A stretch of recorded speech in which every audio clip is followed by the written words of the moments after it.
So let's take a look at the internet weather for this week. So these are the top 10 most probed ports. Top of the list for the week is 23 TCP, which is telnet. In second place is 445, that's related to SMB protocol, which has also been very popular.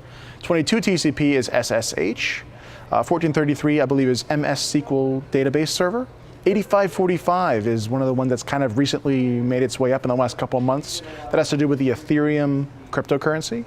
6379, I believe, is the Redis in-memory database server. 3389 is remote desktop protocol. 80 TCP is, of course, HTTP, and there's a whole bunch of stuff going on there. 80 ICMP is echo request, or basically ping. 1911 TCP is the Tritium AX protocol. I believe it's like a HVAC, heating, ventilation, air conditioning, control systems port. That may be bode of things to come, actually. I think that it's going to be interesting to watch those kinds of ports going forward. Yeah, that one has been around the top 10 for a while now. And sometimes we see it from research organizations. We tend to think that's less of a threat, but it is concerning that, if they end up finding things that are connected to the internet, that's a problem. So contrast that with the most sources probing, and this tends to be more indicative of botnet behavior. So 445 is at the top of that list, and it's been there for a couple of weeks, followed by 23, which we said was telnet. 8080 is an alternate web port. 5431, that one we've seen sort of spike up and down for a while. So based on the timing of when we measure it, it can either be very, very high on the list or very low, and you'll have sudden spikes of maybe a couple of hours. So very, very large botnets or a very large number of endpoints scanning for it, but then it disappears again. So moving on, port 80 TCP we talked about, 80 ICMP again is ping. 81 is another alternate web port. I believe that's generally related to vulnerabilities on IoT devices, and what we've discovered. 5555 is the Android debug bridge. So basically Android devices with a debug port internet facing.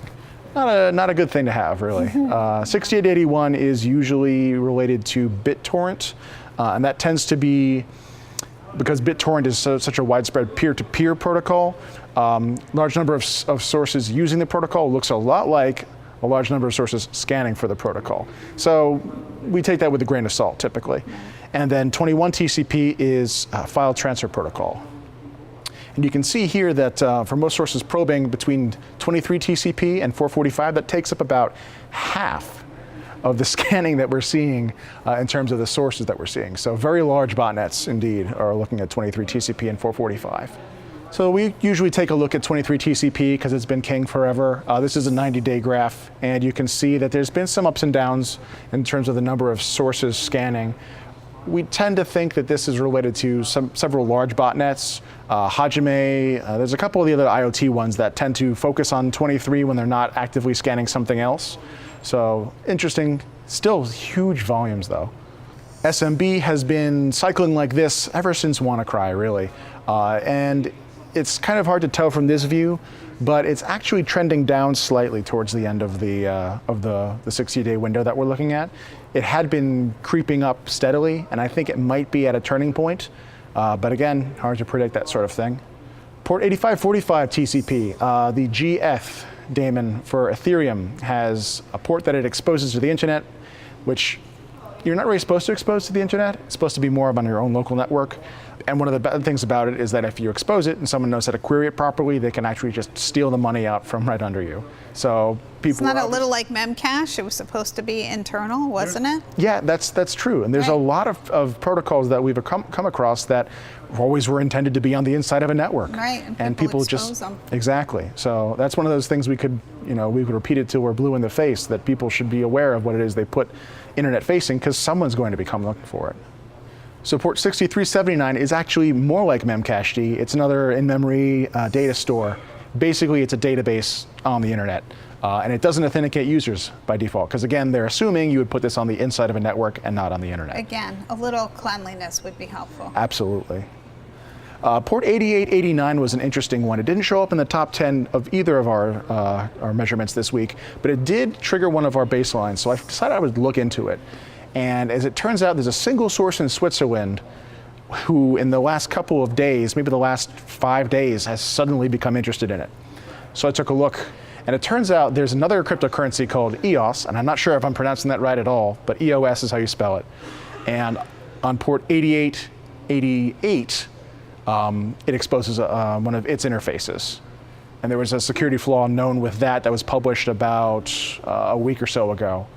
And 8889 is also related to the same software, and this IP address that's scanning was publicly known to be scanning heavily for 8888. So I think this is a continuation of the same kind of scanning activity, just the attacker has focused his efforts on a different port related to the same software. So we didn't see the initial one, well, at least I didn't see it this week, but they shifted to a different port.